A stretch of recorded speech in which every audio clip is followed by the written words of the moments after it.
to a motor vehicle accident that's out on Highway 11 bridge. We got fire in both aspects. 10-4, copy that. Vehicles on fire and people trapped. Fire department has it there now. Doesn't sound good. We've had some really bad accidents on that bridge. It's just a little 2-lane bridge, and it's very dark. Not on scene? 3216, Wow.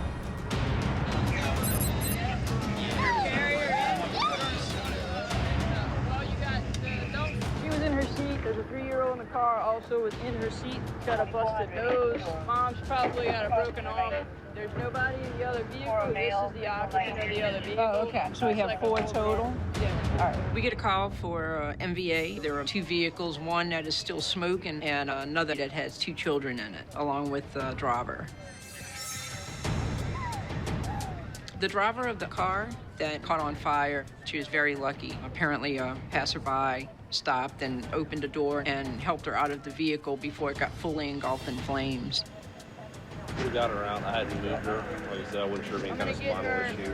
All right, let's get a, I think this one has the seat, the car seat in it. The baby is maybe 4 or 5 months old. She's a newborn almost. Got her?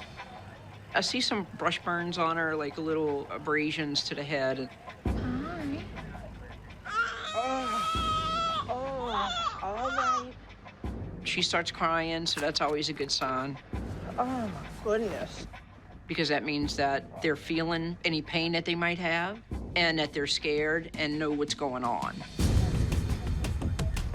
If you have a baby that's quiet, that has just been through something as traumatic as this, that's always a cause of concern. That one's okay? I get the baby girl all set, and the firemen bring her older sister in. Okay, what hurts on you? That hurt? All right. All right. You want me to get you a little something that's cold or put some coal on it? All right. I start to talk to her and assess her. I see she's got some swelling to her lips and nose area. You want to hold that? You want me to hold it? All right, I'm gonna sit right here and hold it for you. Can you wiggle your feet? Oh, very good. I like those tennis shoes. The firemen were taking care of the mom. Apparently she had what appeared to be a broken arm or a broken elbow. Your mama, we're gonna get your mama in just a minute, okay? The baby, look, I got your baby. She's doing good too. She keeps asking about the baby. I thought she was asking about her sister. I kept telling her, baby's right here. She's fine, she's fine. Got a doll in the back. All right, we're gonna get your doll for you.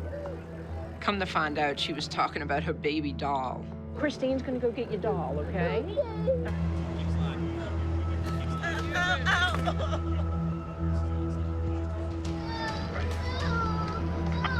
Sweetheart.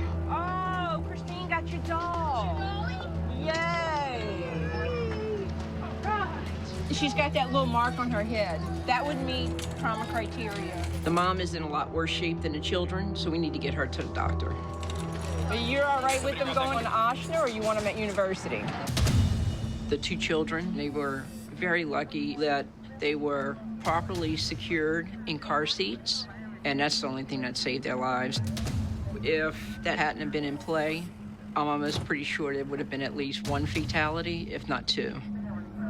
It's hot, huh? I keep thinking I'm having hot flashes.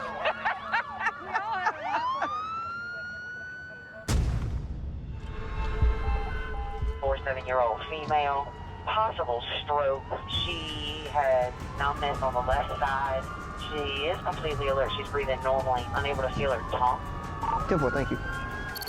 The lady having a stroke, man. Hopefully she's not having a stroke at 47, though, man. Yeah, you right about that. That's young.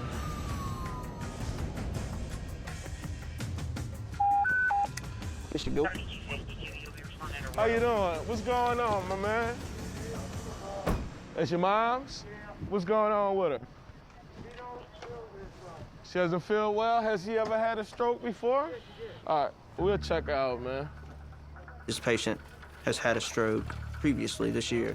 That does concern me because now she's at a higher risk for a second stroke. It's important to treat stroke patients as soon as possible because the longer you take to get that issue resolved, the more brain cells you lose. Hey, baby.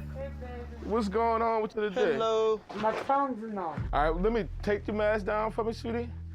All right, stick your tongue out for me. All right, smile. Good smile. All right, good. This is what I want you to do. Squeeze both hands with me. Good job. All right, do me a favor. Close your eyes. Hold your arms up. Good job, baby. Good job. All right. You passed our test. What's your name? Melissa. I'm Joe, and that's Titus. It feels like this side of my face is It just feels like it's numb. It's just your face that feels numb? Tongue and face? The lip feels like somebody wants to pull it down. All right. And when did this start, love? A half an hour ago. A half an hour. All right, baby. Tell me something. What's this right here? A pen. What color is it? I can't tell what color it is. All right, I get that. It's got dark in. Is that your husband that was out there? No, that's a son. My husband died I'm sorry. 2.5 years. This month. We do have stroke protocols, and we look into a box on what we're looking for. But when you don't see that, and then a patient is telling you, I feel like I'm having weakness somewhere, I feel like my speech is not right. No, you good. Hey, baby, look, I done had many women hold on to me. It ain't their fault. We got you. Anyone with stroke-like deficits needs to get to the ER as soon as possible. All right, baby, how old are you, 27, 28? No, I'm 47. All right, don't move, don't talk. We take a picture of your heart. Your blood pressure is beautiful. It is. It's better than mine. All right, did we make up our mind where we gonna go? The main house in the baby. All right. The main one. We going that way anyway, so it worked itself out. It look good off the printer, man. Hot off the press. All right, babe, look, your heart looks so good, like you go play some basketball with this. All right, look, I'm gonna go pilot this thing, all right? All right, say, fam, we gonna take care of it, bro. Thank you, I appreciate it, bro. All right. All right. You married New Orleans, man? See, that's why I like you already. Ain't nothing wrong with a New Orleans, He's man. 6 years older than me. Oh, really? But that's the one that passed away, huh? Yeah. I'm sorry to hear that, babe. You gonna find you another little settler? Yeah. I hear that. Ain't nothing wrong with Well, I that. got one in Florida, one in Atlanta, one in Texas. I can't do Texas. What, you got them lined up? Yeah. We gotta get you on Tinder. Responding to a 06-year-old male having an active seizure. Hold 3 in Fort Worth, Ohio. So we're going to a 6-year-old who's having a seizure. Ugh. I wonder if he's got a history. Or fever. He's a little old for febrile seizures, and if they're at 6 years old, if you're potentially going to be new onset or a kid with a disability, but we'll see whenever we get there. As someone who had seizures when I was a child, I feel bad for him. Thankfully, I grew out of them, but I missed out on some things. I hope this kid's as lucky as I was. I hope he grows out of his seizures. G-call? Okay. I have been here before. I was gonna say, I remember you. Did he have a seizure with us last time? Once we get on scene and I begin speaking with the mom and the patient, I realize I've treated him before, and I remember he has an underlying seizure disorder. Hey, Major, how are you, buddy? Can you see me? Hey, buddy. He doesn't have a brain tumor or anything like that, does he? Just the history of the seizures. What's your name? I see the patient's postictal, he's confused. This little boy is not having a seizure right now, and he could have another seizure. A prolonged seizure could kill him, and that's why we want to get him to the hospital. At any point, has he come out of it and like talked to you? He did. Okay. When he saw me at the school, like, he asked for ice cream. So All right, so he's got his priorities straight, is what you're saying. And Mom, I'll probably get you to kind of hold his upper half while I'm trying to get an IV in him. You're okay, big guy. With children, I like to get an IV very quickly while they're postictal, so that way it's not as traumatic of an experience for him. So that if he has another seizure, we can give him medication for it. Hey, buddy. How you feel? Fine. Okay. Your mama's right behind you. Can we check your temperature real quick? You open up your mouth real wide. Say, ah. Man, you're doing good. Good, thank you. 98.3. This mom is clearly concerned and worried about her kid. As a future dad, I can relate. As a parent, you always want what's best for your child. She's treating her son the way I hope that I would treat my daughter. And in the end, that love and support will take him a long way. I know.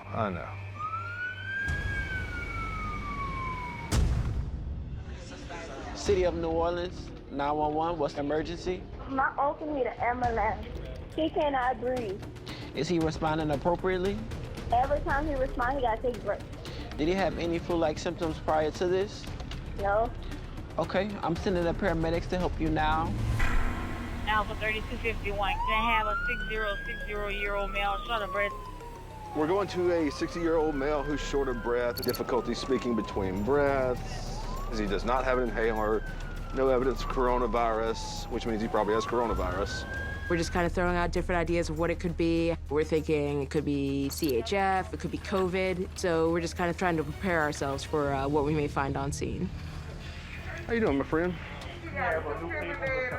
Been short of breath for how long? Actually, since 2005. Since 2005. Has the oxygen helped that they put you on? No, but this right here is oxygen. Has this helped your breathing? Is this thing here helping you right now? Okay. Okay. All right, my friend. So we're gonna get you outside, get you on the stretcher, take you to our truck, do a few more things in there, okay? This patient has a pacemaker. Automatically, anyone with a pacemaker, we're always wondering if their shortness of breath is caused by any sort of cardiac issue. So COVID is still on the table, but it's a lower differential diagnosis. He's breathing awfully hard, isn't he? Mm-hmm. So listen, we're gonna try to get another blood pressure on you. I want to try to give you some nitroglycerin. I think that may help you breathe better. This stuff's working. It is working. Hey, your pacemaker's working. That's always a good thing. They told me it was off for a couple of days. I'm glad it ain't off right now. Mm-hmm. All right, my You friend. said no chest pain, right? Yeah, like, it's not like a real thing. You're right. Irritating. Irritating how? Because We got time, start explaining. Is it like a pressure, like a tickling? it's like a little pressure. Like a pressure? All right. So I'm gonna spray some nitro under your tongue, all right? So do me a favor, open your mouth real wide, lift your tongue all the way up. There we go. Oftentimes, a breathing problem is actually a heart problem. And given this patient's history, that's what I think is going on. Now, I want you to tell us if that makes you feel better. Nitroglycerin allows the heart to work more efficiently. All right, buddy, you can feel a stick in your hand, okay? Relax this arm, we'll just let it fall down. Let it fall, there you go. You gotta relax. You doing all right? You can't breathe? Very All right. good. Check and see if he's in VTAC. Okay. I know. Listen to me, okay? Your pacer stopped, so we're gonna pace you, okay? Just relax. You gotta relax. We're responding to a male complaining of shortness of breath, and all of a sudden, his pacemaker has stopped working. So right now, he's at risk for his heart stopping completely. You're gonna lean you forward. We externally put the defibrillation pads on him because our monitor has a pacemaker setting. How you feel? Talk to me. Much better. Might be better? Much better. Hey, man, don't you let that damn pacemaker stop again.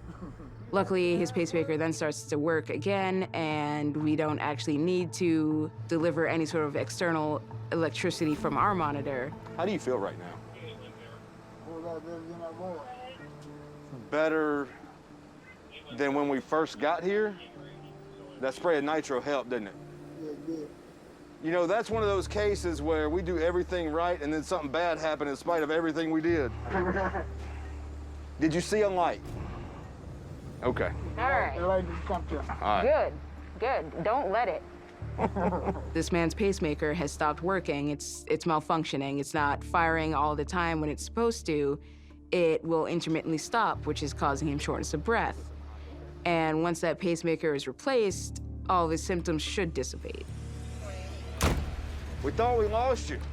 Has that ever happened before? Not like that. Not like that. Damn certain you need to see a doctor.